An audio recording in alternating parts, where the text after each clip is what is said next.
Yo, what is going on, guys? Welcome to today's video. So how you guys doing? Beyond Light is close, man. The great content drought of 2020 is almost over. It's been a long time. The longest season ever. A 4-month long season. No wonder I took a month off from the game. But I'm actually back to streaming and it's been really nice. I had my first stream today and we played a little bit of PvP. We actually did some Grandmaster Nightfalls as well. I was actually curious to get your feedback here, guys, on YouTube. Would you want to see a video of me getting destroyed in the Grandmaster Nightfall? Let me know in the comment section, because we might be able to make that happen for you. Now, the subject of today's video, of course, is rapid fire pulse rifles and why I believe they are actually going to be quite a meta weapon come Beyond Light.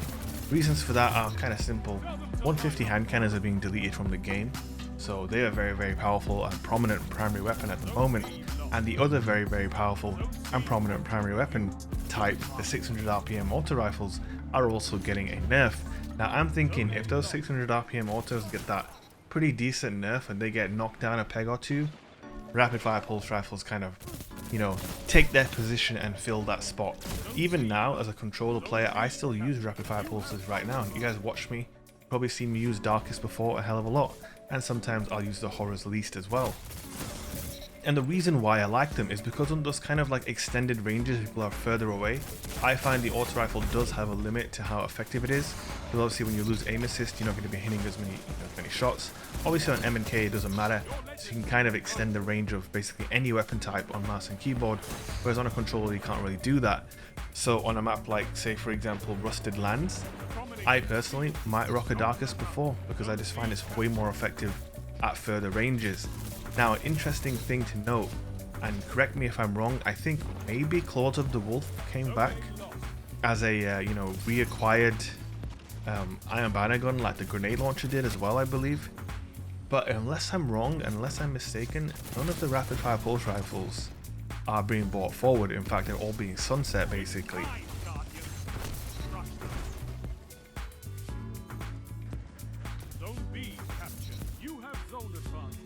It's going to be interesting to see if something like Grasp of Malok is actually going to return to the game.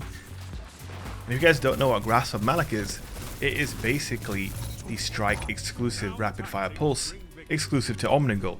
And with Omnigul coming back, it makes sense that Grasp of Malok is coming back, and maybe they'll make it farmable, and maybe that's going to be the one, and that would be really cool. If you guys don't know, Grasp of Malok was kind of like one of those infamous weapons where there was like a period in Destiny 1 where everybody was just farming Omnigul over and over again, and she was, let's just put it this way, her drop rate wasn't always very generous. But I think there was one time where it was glitched or something, I don't know what happened. For some reason it would drop quite often and we would kill it very quickly and just get loads of Grasp of Maloks, and then you'd get a god roll. My memory's kind of fuzzy. This is like 4 or 5 years ago now, so gotta catch me a break, I'm getting old. But anyway, it's a very powerful weapon, a very cool looking weapon, cool sounding weapon, and with some new perks and plenty of different options, I think Grasp is going to be a beast. Now maybe I'm jumping the gun in assuming that it's coming back, but I think it is coming back, and if I'm wrong, I'm wrong, but I'm probably not, because we know the Omnigul Strike's coming. Anyway, hopefully there's a bunch of new archetypes, for replacement weapons that are kind of gone. For example, you have things like my very trusty scout rifle, the Motion to Compel.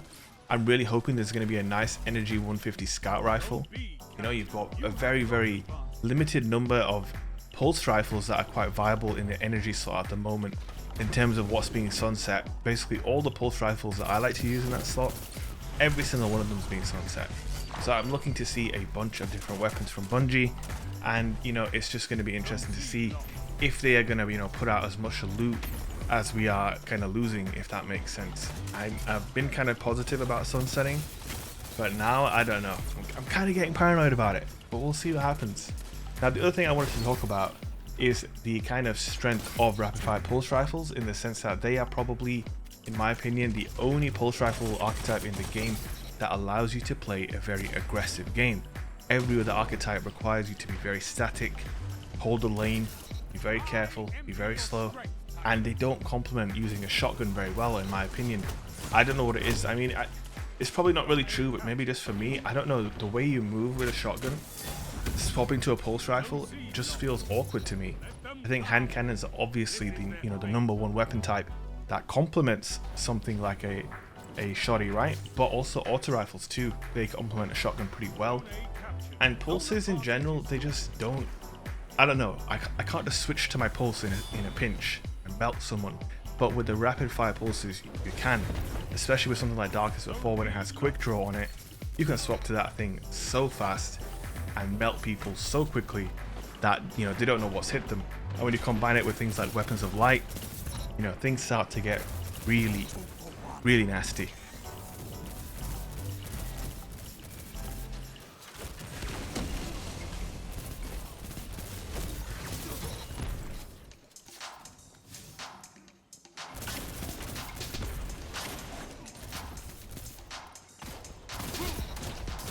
So one thing, guys, I wanted to mention is that I have an Instagram page, and some of you might not be aware of that fact because I have 100,000 plus subscribers and 58,000 followers on Twitch. By the way, my new Twitch name is twitch.tv/shake, but I only have 8,000 followers on Instagram, and it's kind of my fault. I don't post enough, not anywhere near enough, but I have been posting a lot lately, and I really want to hit 10,000 followers on Instagram to get that swipe up feature.